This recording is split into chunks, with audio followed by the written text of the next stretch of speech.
You ask Tiger to solve. This deals with linear equations with one unknown.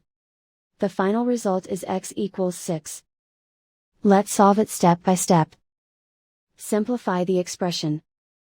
Simplify the arithmetic. Group all constants on the right side of the equation. Add 180 to both sides.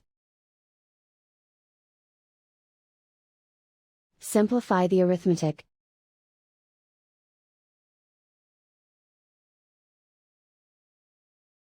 Isolate the x.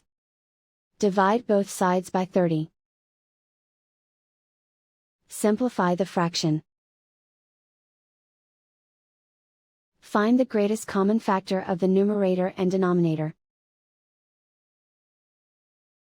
Factor out and cancel the greatest common factor.